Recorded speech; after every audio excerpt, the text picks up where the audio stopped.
Being a millionaire when you're younger is far better. Take it from someone who's experienced both. And no, I wasn't born into a rich family. Quite the opposite. The odds were stacked against me. I was a ginger, working class kid without a penny to his name. So if I can build wealth in a relatively short amount of time, then you can too. This isn't going to be one of those generic videos about investing in index funds and getting rich when you're old and grey. I'm going to be taking you through the actual moments in my life where I uncovered the truth behind building wealth from nothing. From the moment you step foot into school, they try to control your ambition.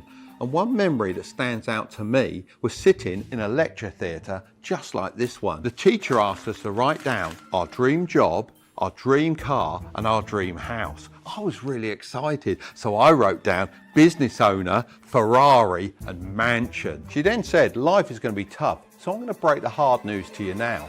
You're probably going to have none of those things, so be realistic and lower your expectations. I thought to myself, of course I will. I'll have all of those things, and I've carried that attitude for the whole of my life.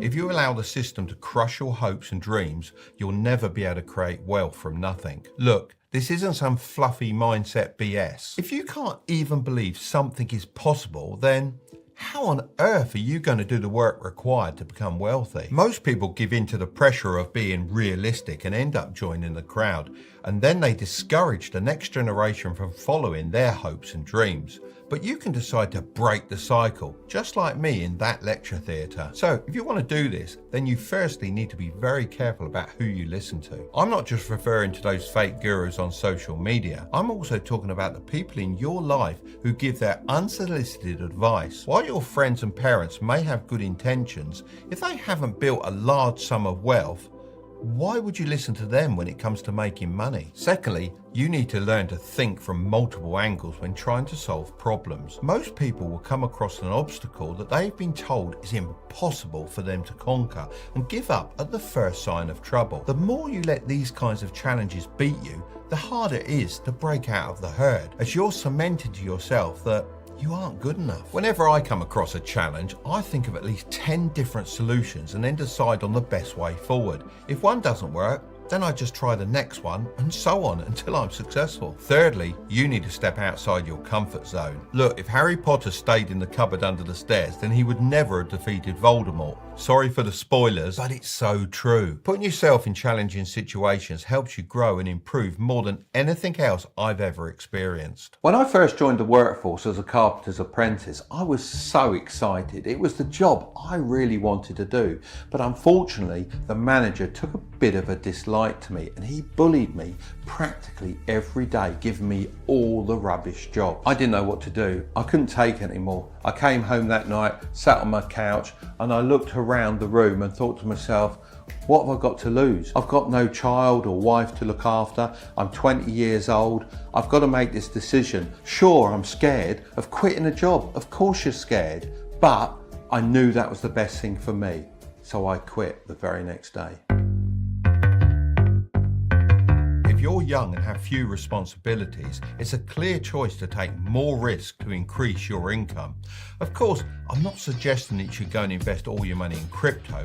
The risks should be calculated. Looking back, I didn't realise at the time, but the biggest risk in my life would have been staying at that dead-end job. For me, increasing my income meant starting my own business. However, if this isn't for you, you could always start a side hustle or upgrade your job every couple of years. Studies have actually found that you're more likely to build wealth faster by job hopping rather than staying loyal to one company. However, if your goal is to build wealth as fast as possible and you decide to pick the employee route, then you need to choose a career that isn't dependent on how many hours you work, but on the results you achieve. After lots of hard work and many sleepless nights, I managed to open my model shop. It was a huge success. I was reinvesting all of my money in the business to help it grow, that I didn't have time to think about investing. One day, I decided to take on a work experience lad for 2 weeks. And on the first day, all he kept banging on about was stocks and shares. And I thought, what does a 14-year-old know about stocks and shares? Anyway, he mentioned this one particular stock that he said was going to go to the moon. He said, I've got £1,000 and I'm going to pile it all in because I'm so confident. And I thought, well, if he's that confident, I think I'll something, I was told to keep quiet, put my head down and get on with my work. But I found this impossible as I'm naturally very hyperactive, which led to me always being in trouble. So when one of my teachers sat me down and said, "Let's be honest, Mark, you're not going anywhere. So here are your options. You either continue to study, but it'll be a waste of everyone's time, or you can leave and try and get a job." It was one of the best days of my life as I was only focused on one thing: leaving. So I waved goodbye to the school with no qualifications or money under my belt, and when I became a millionaire in my early 20s, I was happy that I proved my teachers wrong. But even though I succeeded, I had very little direction and had to work out a lot of things by myself. That's why I'm making this video, because I wish I had something like this when I was starting out. If you follow all the steps I'm about to share, I don't see how you won't be miles ahead of everyone else. Actually, I pretty much guarantee you will be if you follow all of these steps. Step 1 is to create an investment budget. A lot of people put this as one of the last steps, but that's the main reason most people don't make it. They treat investing as an afterthought rather than a priority. I believe there are 3 types of people in the world: wasters, worriers and winners, otherwise known as the 3 W's. Wasters go through life spending everything they earn. They say things like, "Money doesn't make you happy." However, at the same time, they are spending all of theirs trying to improve their lives. Worriers hoard their money like a squirrel saving its acorns for winter. They say things like, "Money doesn't grow on trees." The sad thing is, even though these people have a lot of money, they often deprive themselves of the little pleasures in life in order to save a few extra dollars. They're so focused on using budgets to keep their expenses down that they miss the far bigger picture. Winners are the complete opposite of both of these people. They understand that money can make them happy and that it does grow on trees if they invest correctly. They earn money not to spend it, but to invest, all while not depriving themselves of the things that they enjoy. To become a winner, you need to change the way you think about money. Instead of seeing it as a tool to get the things you want, start viewing it as a tool to get more money.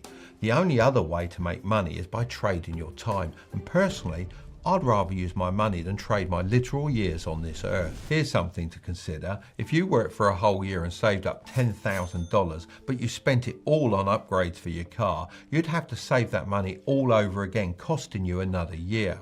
However, if you invested it correctly, you could use that $10,000 to make $100,000. Then you could purchase the upgrades you want with some of the profits and still have an extra $90,000 that you can reinvest. That brings me on to step 2, which is to increase your value. Let me tell you the story of Cooper and Dwayne.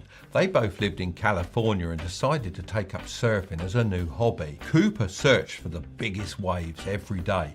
He didn't bother with the smaller ones. Some days, if he couldn't find any waves big enough, he just went home. On the other hand, Dwayne went out every day and rode as many waves as he could. Whether big or small, he simply enjoyed the process of surfing and improving his skills. One day, Cooper and Dwayne were out at sea when a huge wave started to build on the horizon. Cooper thought to himself, this was exactly what he had been waiting for, a wave that was finally big enough for him.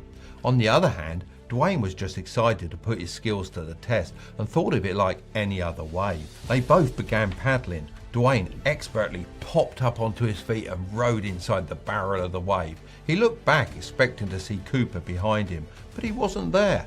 Cooper had fallen off almost as soon as the wave had arrived.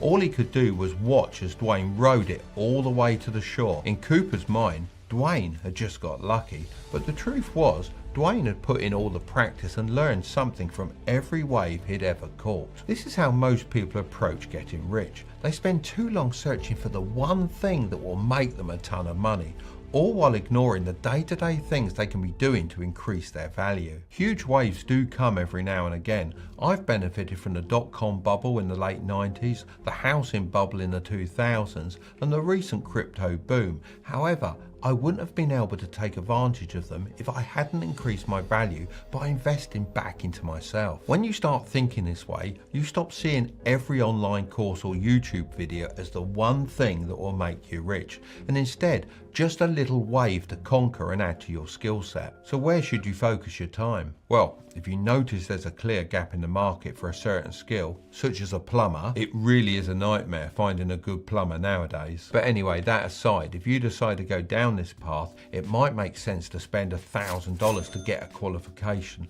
and then start making upwards of $5,000 a month. Over the course of a year, that would be a 60x return on your investment. If you can't think of anything to do, don't waste time waiting for waves. Instead, you can spend time mastering universal skills like public speaking, negotiating, and content creation.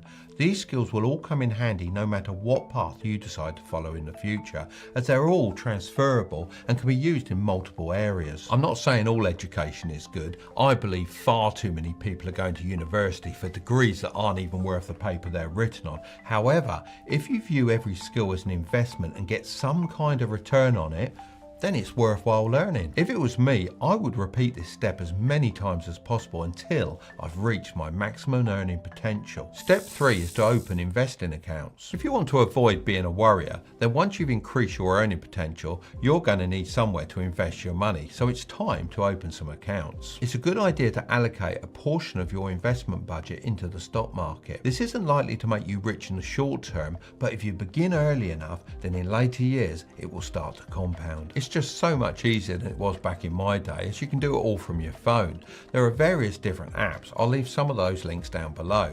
One of my favourites is Lightyear, and they're also kindly sponsoring this section of the video. Lightyear is looking to give every European low cost and convenient access to the world's stock markets, and they're great at what they do. The platform I'm going to be sharing with you all the strategies that actually work for me, as well as lots of my mistakes, so hopefully you can do even better. This is the story of how I went from a small English town to the rolling hills of San Francisco and the bustling city of Shanghai, China, including all the challenges I faced along the way. Who knows, by watching this video to the end, it may open up a new pathway for you that you might want to walk down. You'll also find out why a simple desk like this can mean so much to me. If that sounds good, then give that like button a smash and strap in for the wild ride that is my life. Let me take you back to 1985. That's the last time I walked out of those gates. I was 16 years old, I was tall, skinny, and I had ginger hair. And I was broke, unfortunately. But I knew I wanted to make my mark on the world, and there was no way I could do that sitting in lessons, learning about things I wasn't interested in.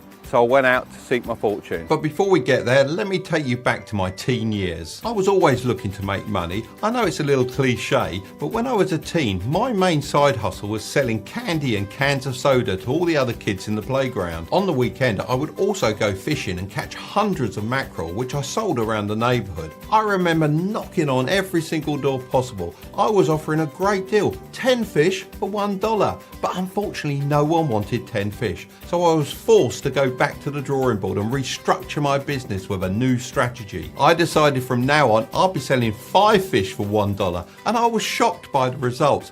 Everyone wanted some. Looking back now, these years were so important as I was practicing some of the most important life skills out there, sales and confidence. Without these skills, I don't think I'd have been able to achieve success in later life. So if you just take one thing from this video, then it should be to start honing your sales skills and being confident. This brings me back to these school gates. When I left here, I had several paths that I could follow. I decided I wanted a 9-to-5 job. I needed to learn a skill that would set me up for life. Going to work at 9 AM and finishing at 5 PM was the life that school had been drilling into me for years. So I really threw myself into it and actually lined up 5 different jobs because I was so keen to be successful. I had the choice between being a builder, an electrician, a refrigeration engineer, a shop assistant, or a carpenter's apprentice. It was a tough decision, but in the end, I decided on becoming a carpenter. The pay wasn't great at around $2 an hour, but I was learning a skill and I could see the potential for moving up in the company, and I really thought that this was my ticket to success. I really threw myself into my carpentry apprenticeship and I learned everything I could. I even won leadership awards, and I really felt like I was moving forward with my life. I finished my apprenticeship with honours from the college and thought, here we go. all the big jobs that come in my way. But unfortunately, my manager seemed to take a dislike to me. Maybe he started to feel a little bit threatened by my success and therefore decided to give me all the bad jobs. For months on end, he assigned me to making wooden trash cans in the back room. This gave me no ability to show off my skills that I'd learned and prevented me from working my way up the company to a higher paid job. I thought to myself, I hadn't really studied all this time to make wooden trash cans. Nowadays, it's a sort of repetitive job a robot would do. What was even worse is when I looked around the workshop, I saw many other people doing lots more interesting jobs. So I asked to speak to the manager, and where we're filming this is the exact spot where we stood. I said I needed more of a challenge. I couldn't keep making these bins. And you know what he said to me? He said, you're making these bins today, you'll be making these bins tomorrow. We got a 5-year contract with Walmart. You're going to be making a lot of these bins. Now that's when I realised I was completely powerless working a 9-to-5 job at the mercy of whoever was in charge. The pay was only just enough to cover my bills, which meant I couldn't just quit, but I was also unable to save any money. I was essentially trapped. So I got a Saturday job working in a radio control model shop. I also started a side hustle flipping cars, which basically consisted of finding underpriced cars, fixing them up and then selling them for a profit. To this day, I still own this Ford Fiesta XR2 Mark I. It's a 1985 model, and the cars I was buying at that stage were costing me $200 to $300, and I was usually flipping them for I say $500 to $600. This little beauty's worth a little bit more than that now though. As well as doing all of this, I was also teaching people to fly radio controlled helicopters on a Sunday. There was a huge demand at the time, and all Sunday I would be booked out as long as the weather was good. Having these multiple side hustles allowed me to finally build out some kind of emergency fund. This is so important as it gives you the freedom to take advantage of any opportunities that come your way without having to worry about paying your bills. There is a huge opportunity cost that comes from living paycheck to paycheck, as you're so focused on next month's wage that you end up going through life with your eyes half closed and passing up on many opportunities without even knowing it. One day at work, the boss asked if anyone wanted to help install this beautiful staircase at a customer's house. I jumped at the chance.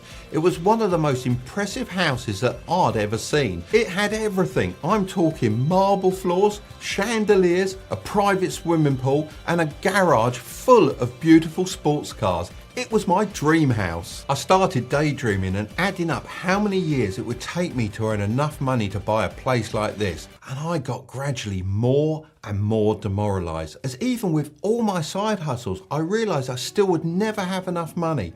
It was so close, but just so far at the same time, and I felt there was really nothing more I could do to achieve it. I was absolutely exhausted, physically and mentally. I was working every hour of every day. While installing the staircase, I would often look out of the window and see the owner relaxing in the garden or going off to play golf, and I really couldn't understand how this guy managed to have the life that he wanted and go and have fun whenever he wished. So I had to ask him a few questions, and he told me all about how running his business gave him the ability to make money while he slept. This is when I first discovered passive income. I'd never thought this was really possible for me, as school had only ever taught me one way of making money, and that was working a normal job. This concept of making passive income was so alien to me, but it really got the wheels turning in my mind. If this was a normal guy and he was able to do all this, then I was pretty sure that I could do it too. I started thinking back to my school years and selling those fish. That was my first real experience of running a small business, and I'd loved every second of it, from sourcing to selling the product. I couldn't believe that I'd been suppressing this for years and trying to conform to what society wanted me to do. Nowadays, passive income has become a bit of a buzzword on the internet, and I don't completely agree with the term, as it can sound a little misleading. Kickstarting passive income is certainly not an easy thing to do, but the idea is that you can do something once, like setting up a business or investing some money, and then earn from it even when you're not working. Of course, this requires some maintenance, but in my opinion, it's a better way to make money than working a 9-to-5 job if you want to be successful when you're younger, as your time is limited and therefore your income is capped. So now I knew that passive income was the answer. I devised a plan of escape. To have the best chance of success, I knew it was important to create a business in an industry that I was both familiar with and also passionate about. And I was lucky, I had the perfect idea. The shop I was working in on Saturdays was a radio control model store. Over the years that I'd been working there, I spotted listed lots of things they could be doing differently and all the mistakes that they were making. I researched and found the perfect location for a store. I even came up with the perfect name, which was inspired by an old TV show I used to watch when I was younger, Model World. I could really see the potential with this shop and how it would eventually operate without me even having to be there, essentially creating passive income. It finally gave me some hope and direction while I was working my normal job, as I knew that it was now only a temporary situation. Unfortunately, not a lot of people believed in me. I came from a working class background and I had little to no qualifications, so no one thought I'd be able to break into the market except for one of my friends who I told my entire plan to. I couldn't wait to quit my job and get started so I could prove everyone wrong. I just needed to get enough money together first. Within a few months, Model World shop was up and running. But it was nothing to do with me. My friend had stolen my idea and done it himself. I felt so betrayed and frustrated that I'd trusted him with all my plans. I even started thinking to myself that maybe being an entrepreneur wasn't actually right for me. I was stuck in my 9-to-5 job being ordered around by my manager with every bit of hope shattered. The worst part was watching my friend living my dream. I felt like a sprinter chained up in the starting blocks, unable to release all that energy. It was one of the worst feelings in my life. The whole future I built in my head started to come crashing down. Looking back, this was a great life lesson for me, although I didn't see it like that at the time. If you have a great idea, then it's best to operate in the shadows. Maybe tell parts of your plans to different people, but don't give the whole game away like I did. After this huge setback, I decided to pick myself up and keep working. I grinded as hard as I could and bought my first apartment to build up my credit score. I thought I was working hard before, but this was really the next level. I worked every hour under the sun as I wasn't going to let my financial situation leave me open to having my dreams taken away from me again. This just shows the path to passive income is by no means easy. There can be a lot of setbacks along the way, but if you stay focused, then opportunities will present themselves. As if by magic, one day I heard some great news that my friend wanted to sell Model World. I'd visited a few times and noticed that he wasn't giving it the attention it needed. It had huge potential, but his passions were not in the business. I knew I needed to buy the shop and get my dreams back on track. This was the opportunity that I'd been preparing myself for, and I wasn't going to let it slip through my fingers again. I had a little bit of money behind me, but it still wasn't going to be enough. Nowhere near enough. But I'd built up a good credit score, so I thought, I know what, I'll leverage the money I had and see if I can get a bank loan. He'd taken my great idea, he'd taken my name, but the one thing he couldn't take from me was my passion. And I knew that was the secret ingredient to making this business a great passive income generating machine. So I created the best business plan I could and got a meeting with the bank. I'd banked there since I was a kid and I had a good credit score, so I was hoping that everything would go smoothly. Within 10 minutes, I'd been denied the loan. It was the worst interview of my life. I felt like I'd been kicked out of the bank. It was unreal. My head was down. I was walking back to my car. And do you know what? I really didn't know what to do. It was like being back at that house again. So close, yet so far. I had to pick myself up. And as luck would have it, the next building I stumbled on was this bank here.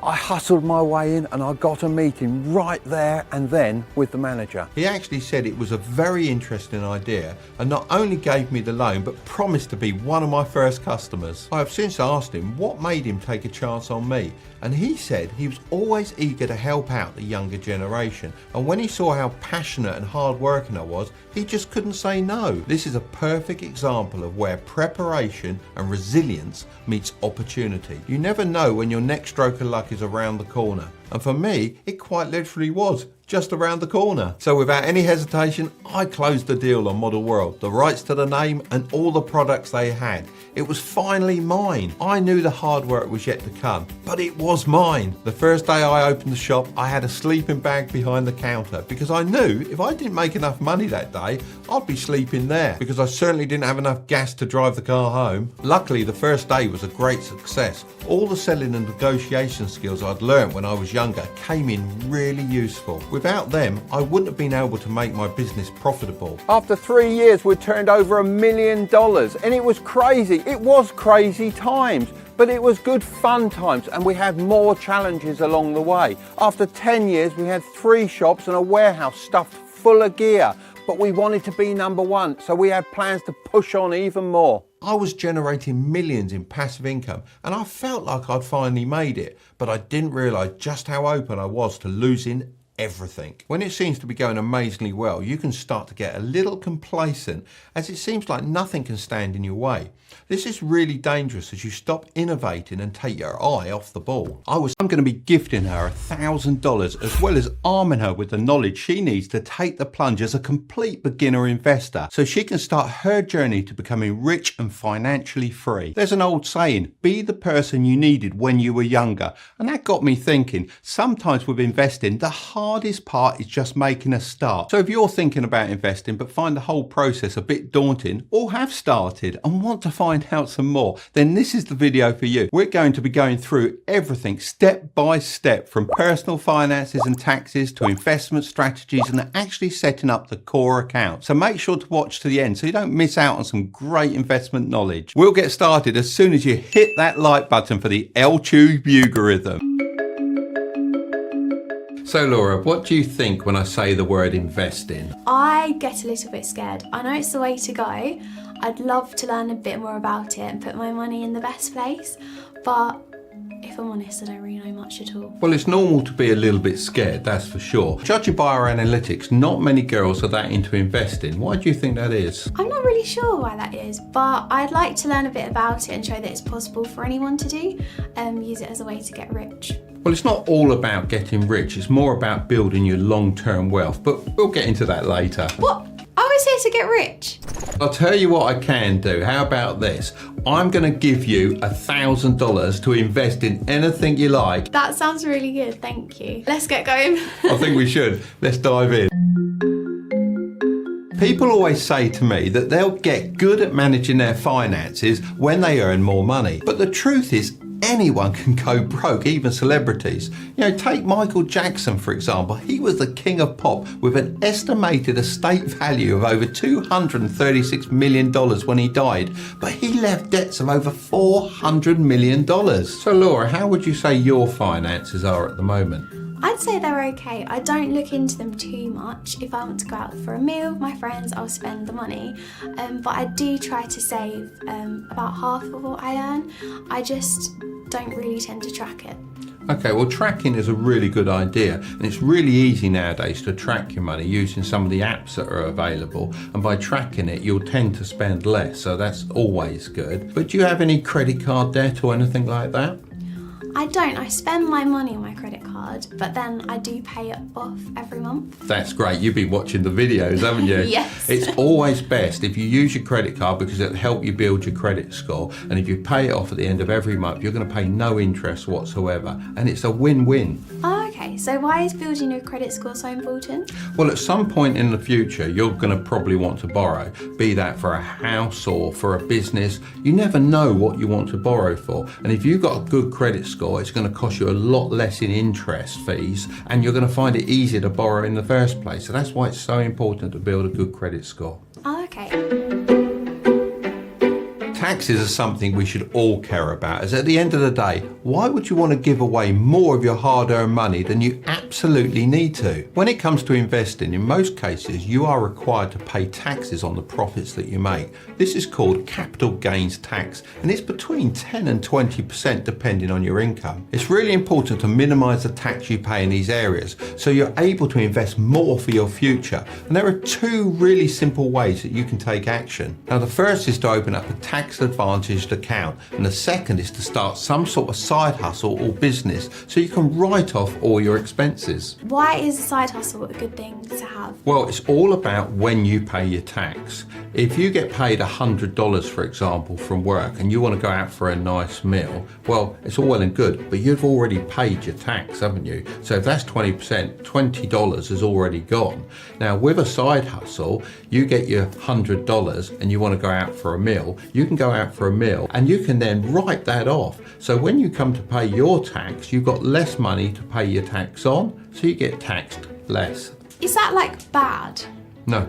It's 100% allowed because you're having a business dinner, you're talking business, and that business needs to be done over a dinner, so that is an allowed thing. Yeah, that sounds really good. I have been thinking about doing a side hustle for a while now. I think that's always something I've wanted to do in the back of my mind, but I haven't actually got around to it. It's just deciding what I want to do. I've been thinking about a lot of things, like I love seeing how people can do like Gymshark modelling on the side and being a bit of an influencer. That sounds amazing to me.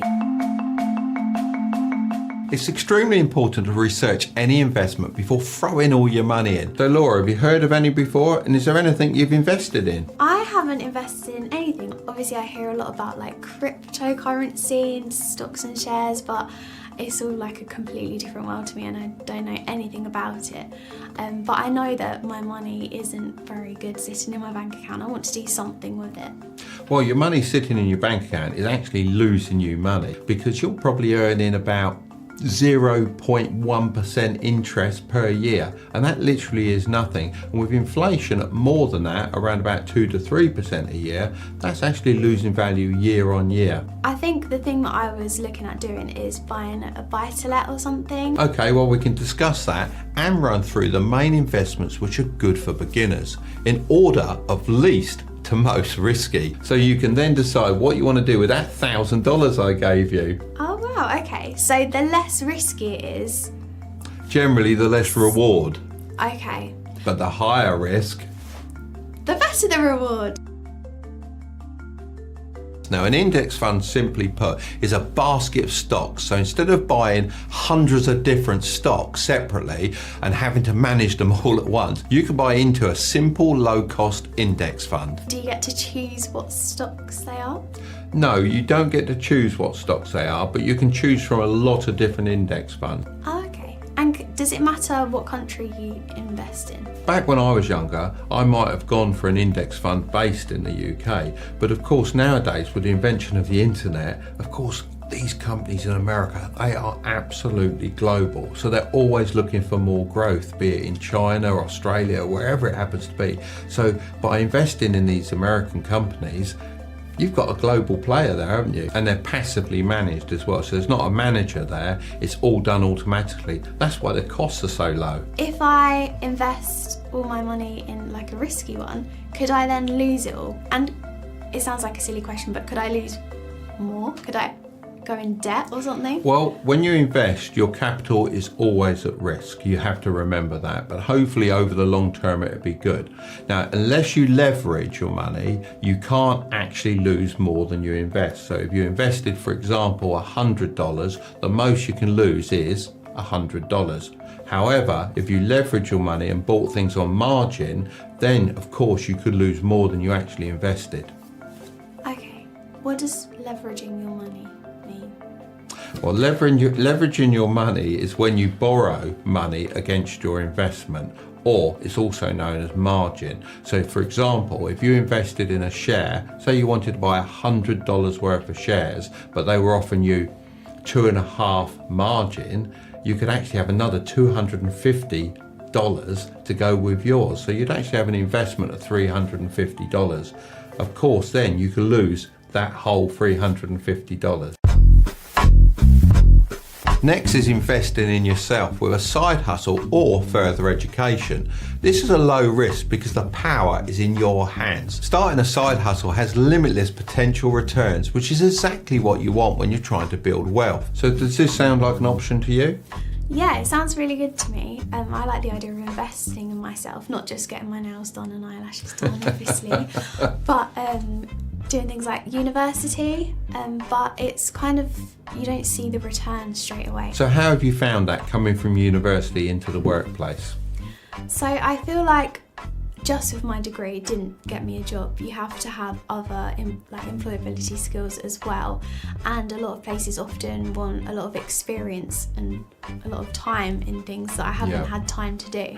So I definitely see the value in investing in yourself and enhancing your skills to make you more employable. You've also thought about and mentioned side hustles as well, so of course you can invest into that. I do love photography, a bit of videography. My mum's friend had a wedding and she didn't have a photographer, so I hopped in last minute and managed to do that, do a bit of video as well. And did you do that as a paid job? I did it for a bottle of gin. So, So you're cheap then, that's what Yeah. you're saying, aren't you?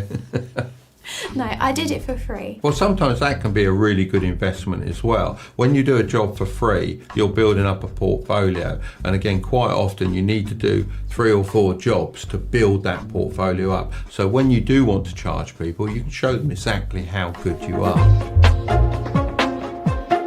Next up, we've got individual stocks, which are a medium risk. An individual stock is investing into one specific company. For example, Amazon would be considered an individual stock. The returns can be higher as it brings more exposure to one investment, but stocks can go either way. So I only invest in individual stocks with high conviction. So a stock with high conviction, does that mean that it's going to give you a big return and that's why you invest in those ones? Well, what it means is that you've done your homework on the individual stock. You've looked into the fundamental analysis of the company and you can see that it should give you a high return over the long term. So fundamental analysis, that sounds a little bit complicated.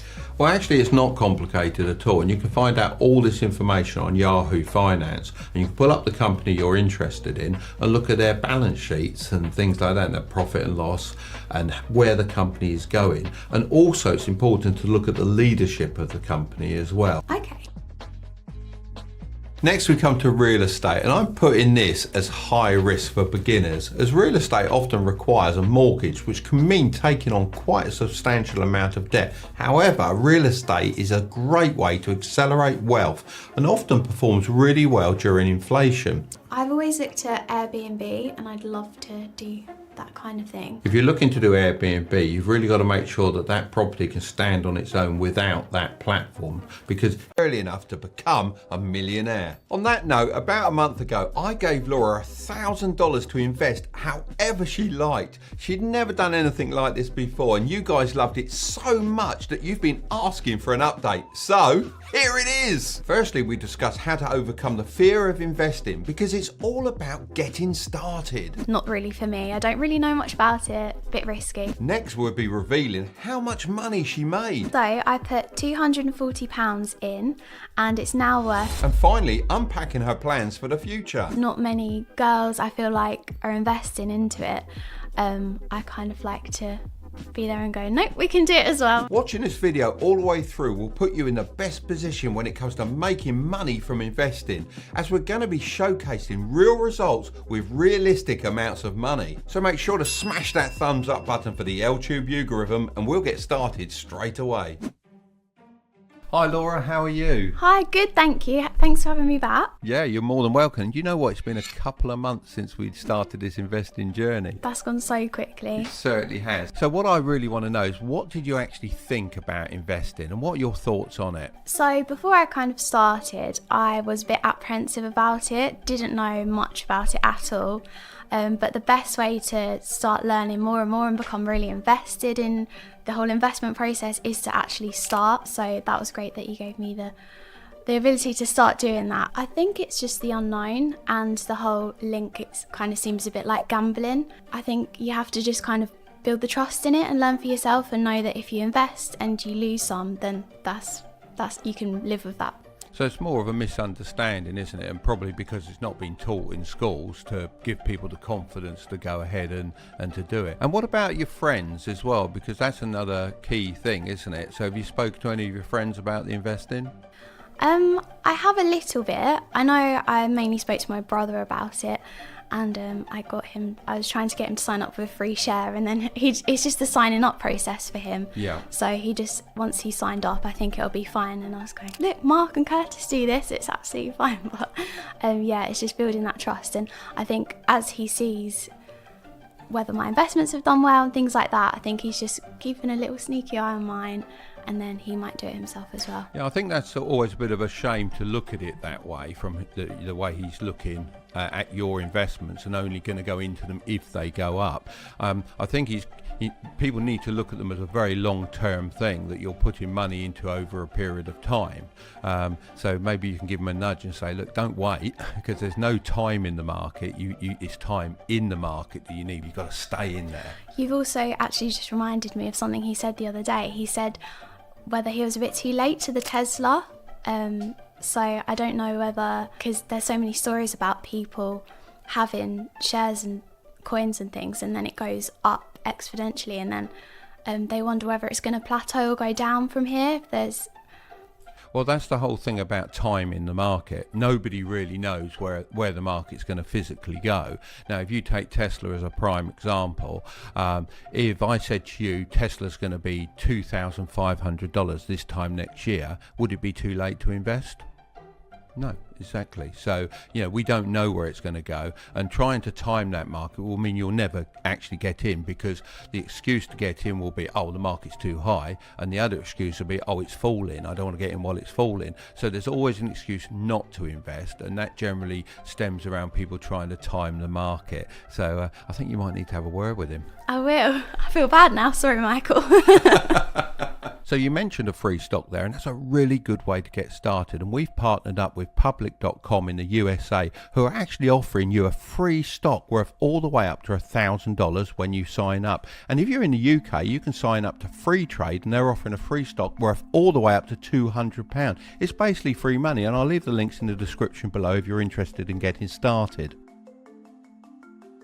Let's talk about stocks. Can you remind us all, because we all want to know, what stocks you bought? Yes, so I bought Tesla and an S&P 500. Okay, so how are they performing?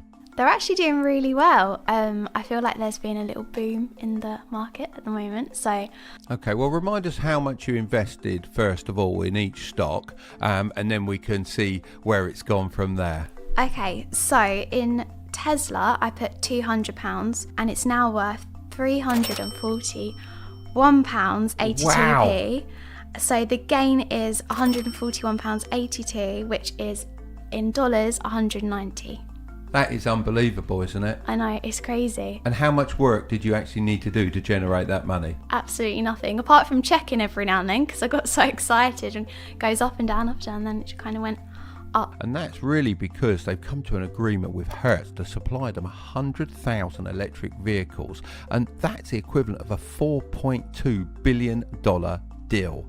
Not only that, in Europe over the last 3 months, Tesla Model 3 is the best selling car. Not the best selling electric car, the best selling car, period. So, what great news when you've got shares in Tesla. Yeah, definitely. I can kind of tell as I'm driving on the roads, I see more and more Teslas pop up everywhere. So, well, it used to be a rare sight, didn't it? I remember when I first suggested to Curtis that we get a Tesla, that it was like, well, no one's driving them. You never see any of them about. They can't be that popular. And we really did look, you only saw them now and again. Now they are literally everywhere, aren't they? And they've got a good charging network. That's all I can say. That certainly helps the Tesla brand, because you can charge up quickly, and it just works. We're really happy with ours, and it seems that it's the growing thing. Yeah, definitely. And the kind of move in the future to all electric cars, I know that's kind of been pushed back again recently, but yeah.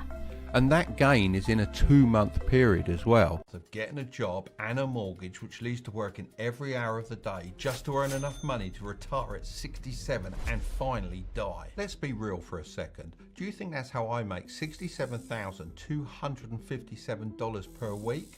There is clearly something else going on. And no, I'm not talking about getting a high-paid job or starting a side hustle. To achieve this, you need a way of making money that doesn't rely on you working day in, day out. It's called passive income. And here are 7 ideas I strongly suggest you consider, along with my ratings of each. Idea 1. Invest in stocks. There's a bit more to this than just invest in the stock market and you'll make passive income. I mean, I can see why people might think this, because let's say you buy a share in a company and it goes up in value. Technically, you've generated some money without doing anything. But in order to actually get your cash out, you have to sell your stock. Some would consider this passive income, but instead, I just think of it as a bonus and not something to rely on. I consider passive income as nothing less than actual money flowing into your bank account account every month without the need to sell the asset that's making you the money. That's why the only form of stock market investing I consider to be real passive income is dividend stocks. These are chunks of companies you can buy. Think Starbucks, Pepsi and McDonald's, and in return for owning them, you get a share of the profits paid directly into your pocket, as well as benefiting from the stock going up in value as a bit of a bonus. They're one of the easiest ways to make money on a consistent basis with absolutely no work. Well, that's as long as you pick the right ones to invest in. I strongly suggest you listen to this next part carefully so you avoid making any crucial mistakes. To help you sort the good from the bad, dividend stocks are ranked in a kind of social hierarchy. At the top you have dividend kings. These are stocks that have not only paid a dividend but actually increased it for 50 years in a row. Under that you have the dividend aristocrats. These are the stocks that have increased their dividends for 25 years. That's where the official definition stops. But I like to think of the stocks under this as dividend working class. Sure, some of them will eventually become aristocrats and kings. However, it's very hard to tell which ones will make it. I'd be very cautious with these, as a lot of people get drawn in by companies offering extremely high dividends. I can understand why, but remember, as much as it's about the amount of money you're being paid, it's also essential that it's sustainable long term. So you can easily compare these 7 ideas. I'm going to rate them in 3 different categories. Firstly, how much time does dividend investing take? I'll rate this a 1 out of 5, as all you have to do is download an investing app, deposit some money and buy a few dividend stocks. Look, this isn't financial advice, but some apps I'd recommend are Moo for the USA and Lightyear for the UK and Europe. Apps like these often give out free stocks for joining, so if I find any, then I'll pop them down in the description below. Secondly, how much money do you need? I'll give this a 5 out of 5. As it's so quick to do, the trade-off is that you need a lot of money invested to make a significant income. Thirdly, how easy is it to make $100 per week? This also gets a 5 out of 5. Let's do the maths. As dividends are calculated on a yearly basis and are paid out at the end of each quarter, let's first work out how much money you need per year, which is pretty simple. There are 52 weeks in a year, so let's multiply that by 100, which gives us $5,200. Now let's say we invest in one of my favourite companies, Starbucks, who currently pay an annual dividend of 2.4%. In order to make $5,200 per year or $100 per week, you would need to invest a grand total of, wait for it, $216,666. Now, I know what you're thinking. This sounds great for people that already have money, but what if I'm just starting out? In that case, it's a much better idea to use your time instead of your money to make passive income, which is what the next idea is all about. Idea 2, automate a side hustle. A lot of people don't understand the difference between a job and an automated side hustle. When I was younger, I had a friend called Jamie who had a small dog training business. He was fantastic at what he did. I remember him seeing tame the craziest of dogs. One day when we were sitting in the park, I asked him how much money he made, and I was surprised to find out he was only just getting by. It didn't really make sense to me how such a skilled person who obviously had a lot of value to give was unable to make the money he deserved. If we put aside the fact that he probably wasn't charging enough, we get to the real issue, which was the business model. He only had a limited amount of hours he could sell and dogs he could train. Therefore, he could only earn so much before his potential was capped, as at the time there was no way to automate and scale it. But now we have the internet, these little side hustles can become much more passive and make a lot more money. So how do you go from having a skill like Jamie to having an automated side hustle? Well, here's the steps I'd take, and I'm pretty sure I could turn a small side hustle like Jamie's into $1 million business nowadays. Firstly, you have to identify what you're really good at. Ideally, you should have some kind of unfair advantage. But this is where the majority of people get caught in the same trap as Jamie, as they start to sell every minute of their time for a small amount of money. Instead, you need to focus every waking hour on building a digital asset of some kind. For Jamie, this could have been a blog where he talked about training dogs, a manual for owners to train their own pets, or a course that teaches other people how to start a dog training side hustle. Secondly, when you've decided what kind of digital asset you want to build, you have to put it on the internet so that your future customers can find it. The best solution I've found for this is a tool called Hostinger, which is an all-in-one platform. I'm talking hosting, website builder, logo maker and free domain name with annual plans. I personally choose this as the drag and drop website builder makes it so easy as I don't have any coding skills. Then it's just a case of effectively advertising your digital product on social media. I'd highly recommend making viral TikToks about your product, as you can reach so many people without too much time and effort. So, how much time does automating a side hustle take? Well, if you're doing it on your own, I'd give it a 5 out of 5, as it does take a while to build the digital product, and then you have the added headache of making a website. However, if you do decide to use something like Hostinger, then I'd give this a 3 out of 5, as you don't need to worry about having any technical or design skills for the website, as you can just use the built-in AI website builder to make the website for you, or alternatively, you could use the designer-made templates, which is great news for a boomer like me. But for the people that are a bit more knowledgeable, you can further grow your website by choosing the WordPress option. Now let's talk about how much money you need. I'd give this a 1 out of 5. As this passive income idea is way more about spending your time than your money. It depends what digital product you want to build, but if it's just a course of some kind, you can do all of that on your laptop using a program like Canva. When it comes to hosting it on the internet, if you get Hostinger's 24-month plan, then it comes out at less than $3 a month. I've actually been using Hostinger for a while now, so I thought, as I was mentioning it so much in the video, why not reach out to them and see if I could get a discount? They actually did get back to me, so if you use the code MARKTILBURY, you'll get an additional 10% off. I'll leave a link in the description below. Finally, the part that everyone wants to know. How easy is it to make $100 a week? I'd give this a 1 out of 5. Because once you're up and running, let's say you price your digital product at $25, all you have to do is make 4 sales a week and you've made $100. So within a couple of weeks, you can make all your money back and then start making profit. This is easy enough if you're posting TikTok videos every day. You might even get a really viral one and end up making way more sales than you initially expected. And that brings me perfectly onto idea 3. Make online content. For decades, millions upon millions of dollars have been hoarded by the traditional media. I'm talking about the radio stations and television networks. The public had no idea how much money was in advertising until YouTube opened their doors for the public to create their own content. Then the curtain was well and truly lifted. The traditional media hate it, and that's why every opportunity they try and discredit social media. The people leveraging online content are dipping their hands into the previously extremely guarded money pot and rightfully taking their fair share. It still shocks me how some people don't understand how content creators make money. I mean, the concept of advertising is hundreds of years old, and online ads are far more trackable than just putting a random advert on the TV and hoping it increases a business's sales. Here's the best piece of advice I've received about social media.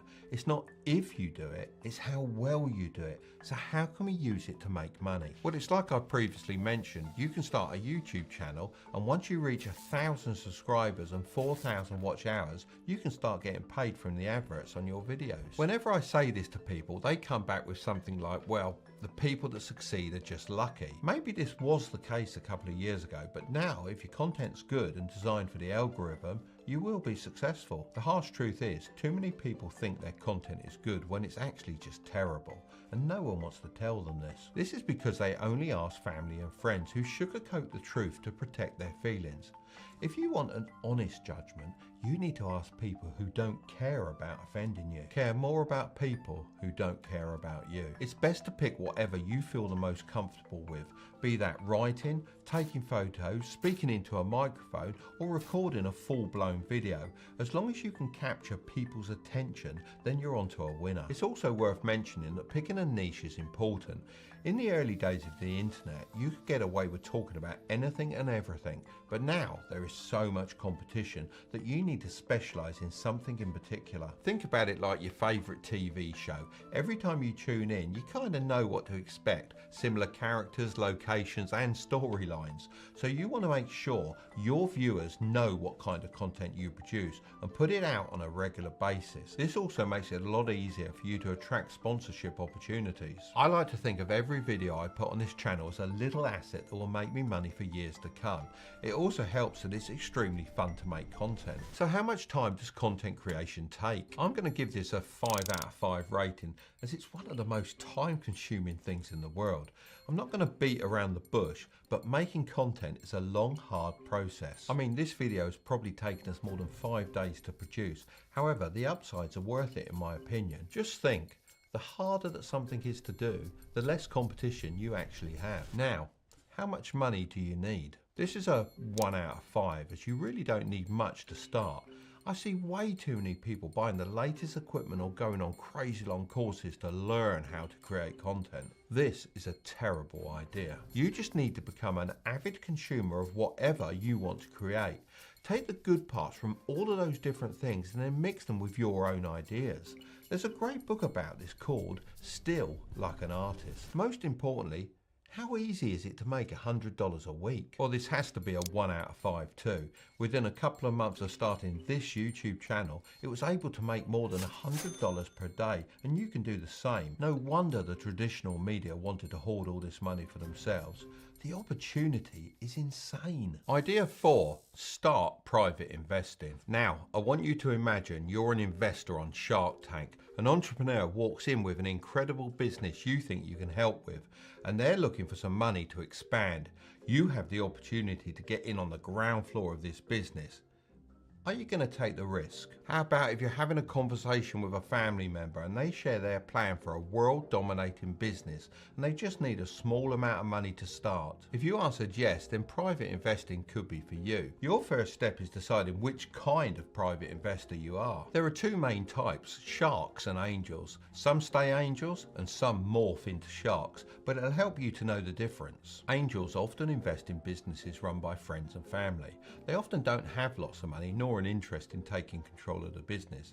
They're generally seen as nicer and more forgiving, hence their name. On the other hand, sharks may invest small amounts of money but have deeper pockets. They may also seek a controlling interest at the start, as they're confident their expertise can make the business more profitable and therefore grow their investment. I'm personally more inclined towards the shark end of the spectrum, as I like to have as much control over my investments as possible.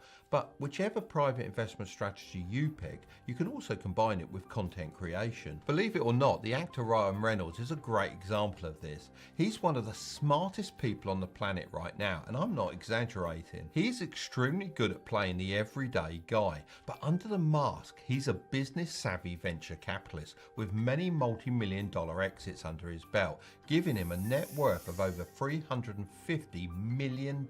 He finds interesting companies, offers to buy a small percentage as an angel investor, uses his social media to drive up the value, and then when the company sells, he gets a huge check for tens of millions of dollars, and this is almost all passive income.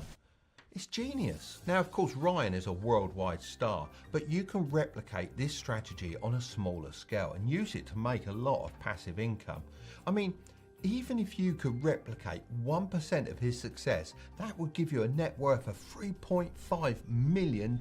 So how much time does private investing take? I'm going to give this a 2.5 out of 5, as it takes a while to find a business that you really believe is worth investing in. Don't just jump into anything. Take your time and carefully consider if you can see that business being successful in the future. You also have to ask the entrepreneur how dividends will be paid and their ultimate exit strategy, as that's how you're going to get the majority of your money. The actual investing part doesn't take long, as it's just a case of handing over the money and being assigned your percentage of the business. Now, how much money do you need? I'm going to give this a 3 out of 5, as it really depends on the business that you're investing in. I've personally invested anywhere between $1,000 and $100,000. Of course, the earlier you get in, the less you're going to have to invest, but also the more risk you're taking. So you have to decide how much risk you're willing to take.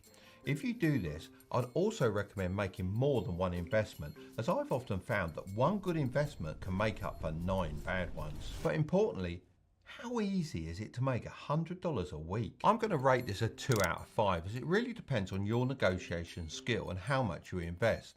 I've invested $5,000 in a business and helped them to upgrade their equipment as well as helping them grow their client base. I started making an easy $100 per week in dividends. The more value you can offer, the more you'll get in return, as you aren't taking money out of the entrepreneur's pocket, but instead helping to grow the pot of money for everyone. Idea 5, become an affiliate marketer. I remember when recently a big bank had a promotion. My son's girlfriend sent a sign-up link to all of her friends, letting them know if they downloaded the app, they could get a free $10. She was shocked by the results. Every few hours, a new friend had signed up and thanked her for the free cash. Before she knew it, 30 of her friends had signed up using the link and she'd hit the limit. But she wasn't just doing this out of the kindness of her heart, although she is a kind girl. She also got paid $10 for everyone that signed up, meaning that day she made $300 just sitting in the bed texting a few people. Just imagine if there wasn't a limit, she could have made far more. This is essentially affiliate marketing, but real affiliate marketing doesn't have a limit, so you can make as much as you want. It's considered to be one of the simplest yet most profitable ways to make money online, as it doesn't require you to have any extra skills or previous experience. All that's typically needed as an affiliate is a passion for your niche and strong persuasive skills. Think about all the products you love and maybe even use on a daily basis. The chances are that other people will also like those products, and you are the perfect person to sell it to them. Most big companies have an affiliate scheme, so all you have to do is go onto their website and do a bit of digging. If you can't find anything, then it's worth reaching out to them directly and asking if you can become an affiliate. There are also websites like impact.com where you can see a lot of different affiliate schemes that you can easily sign up for. Now you have to make some noise. You can do this by writing blogs, using social media, or posting reviews. You may have already seen this done on TikTok with those videos about Amazon products you need to buy. Every time someone buys through your link, you as the affiliate marketer receive a kickback and make a profit.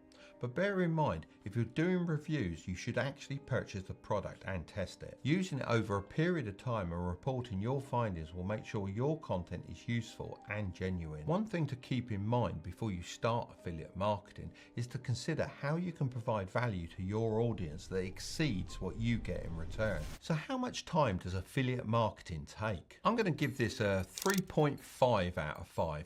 I'm not going to lie, it's going to be hard to begin with, so it's important to have realistic expectations. While it is a great way to make money online, it's not a get-rich-quick scheme. It requires patience and a willingness to learn. It's totally understandable to feel discouraged if you don't see results right away, but keep in mind that success in this field takes time. You need to build trust with your audience and create valuable content for them. Now, how much money do you need? This gets a 1 out of 5 as you don't need any money whatsoever. That's assuming you already have a phone or a laptop you can use to access the internet and make your content. But how easy is it to make $100 a week? I'm going to give this a 2 out of 5. If we take the example of my son's girlfriend, she was kind of doing affiliate marketing without even knowing, and she managed to make $300 in one day. Of course, this wasn't very passive as she was texting people. However, once you have your content up and running, it will do most of the heavy lifting for you. It's been reported that affiliate marketers earn an average of $66,029 per year passively, with earnings ranging from $35,000 up to $124,000. Idea 6. Create a digital tool. My best friend decided to do this, and now he's a multi-millionaire who spends more time on vacation with his wife than he does at home. He noticed a gap in the market for a digital tool that helped large membership organizations keep track of all their customers' data. At first, he decided to sell his software as a one-time purchase. However, he always had to search for a new customer. When he made the switch to a subscription-based model, he was able to make a very predictable amount of passive income every month. Well, I say passive income, of course he still had to offer support to his customers, but eventually he hired people to do this for him and was completely hands-off. He later went on to sell his business for multiple millions. Before you start thinking you have to be some kind of nerd to create a digital tool, hear me out. The most important thing to do is to identify a problem that needs solving. Often you find people who have the ability to code aren't that creative and need a lot of direction. So if you can't code, then you can be the ideas person, the business brain behind the talent. You then need to pick the customers your software is going to serve. There are two main categories, business or consumers. Serving other businesses is often seen as the least risky and you can make more money per customer. When you've got this, you'll really be able to see how people respond to your solution. You've got to make sure you aren't too attached to your ideas, as you may find it doesn't actually fix the problem you intended. Therefore, it's very important to be able to adapt your digital tool after receiving criticism. Even if this isn't something you think you can start right now, it's worth just noting down problems you see businesses are facing, just in case you stumble upon a solution no one has thought of before. So how much time does creating a digital tool take? I'm going to give this a 5 out of 5. Not only does the process of coming up with the idea take a long time, so does the testing and the building of the tool. So if you decide to go down this route, I don't want you to be under any illusions. You can win while others are losing. The opportunity that is at our feet as I'm filming this video is absolutely insane. So by being aware of the following 8 traps, you'll be able to make much better choices with your money. Money trap 1, being scared to take risks. Being scared of risky opportunities is understandable in such uncertain times. As an investor and a businessman, my job is always to minimize risk. Risk might sound sexy, but taking too much on is not a smart move. I say this, but even when you've done everything in your power to minimize risk, there is still going to be some in every opportunity. Otherwise, everyone would be doing it. And we all know the cliche saying that when something is too good to be true, it probably is. If you're lucky enough to be between the ages of 20 and 50, then you're at a huge tipping point in your life. The decisions you make in this 30-year window will cause huge ripples that affect your loved ones like your parents, grandparents, partner and kids, be that positively or negatively. To put it simply, this time period could make or break your financial future. So when an opportunity that could completely change your life presents itself, will you be paralyzed due to the recession, or will you objectively analyze the risk and act not out of fear but ambition? Many millionaires say one of their 5 biggest life regrets was not being bolder. The thought of what could have been eats away at you if you don't take that small leap of faith. Money trap 2, investing in things you don't understand. This is the #1 rule of investing. It is extremely true, but every time a crisis happens, people totally ignore it. It's great there's so much information being shared online now. The rich are finally giving out their secrets and people are listening. However, it is important to be careful about what advice you act on. If you don't completely understand an investing opportunity, stay away from it until you do. I get lots of messages asking me my advice about stocks, cryptocurrency and real estate. It's obvious that some of these people have just watched a 10-minute video on the subject and are ready to put all their hard-earned money into something that they don't fully understand. Like I said before, risk is good, but it's your job to minimize that risk by doing as much research as possible. You should never just take advice from one person on the internet, as everyone has different opinions on investment opportunities. It's best to pull lots of opinions together so that you're able to make a more informed decision. Many years ago, when I was in my early 20s, I nearly put a big chunk of money into an investment group. Everything they touched seemed to turn to gold, and I didn't really understand how they were doing it, so I passed on the opportunity. Had I invested $50,000 a year later, I would have lost over $300,000 because they were leveraging every investment by 6 times. It's a good lesson to learn though, because I would have previously thought the amount I invested would have been the maximum I could lose. I had yet to discover the perils of margin trading, and I'm glad it didn't cost me $300K to learn that lesson. Luckily now there are apps like public.com where you can interact with a community of investors and learn together. They also give you a free stock worth up to $1,000 when you sign up. I'll leave that link in the description below. Money trap 3, not spending enough. This may sound a bit strange, not spending enough. I thought you were meant to spend less and invest more. Isn't that the idea? Well, you would have thought so. Well, the thing is, if you don't spend enough money on good quality products, then it could actually end up costing you more money. Being frugal with your money in some situations isn't a bad thing. Like not spending too much on takeaways or shopping around for the best grocery deals. However, if people start trying to cut costs on everything, then it could be pretty dangerous. Let's say you have to take your car in for a repair. If you go to the cheapest car repair shop, then you might be lucky enough to get a good service. However, it's more likely that you aren't going to get a quality job done, as they can't afford to take the time to look after your car carefully. They may cut corners and miss something or even lie about fixing the issue. This means it's not going to be long before your car has problems again, and you'll have to go back and get it repaired properly.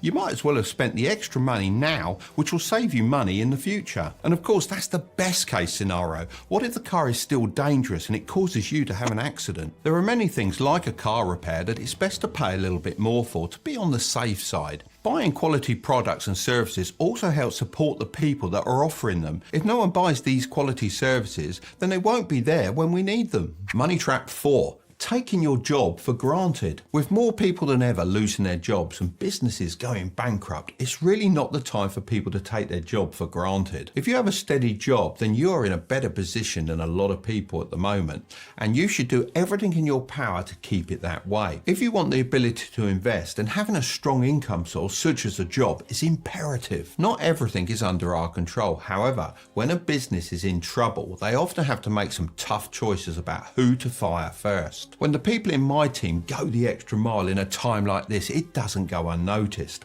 If someone makes themselves indispensable to a business, then they're going to be the ones holding on to their jobs longer than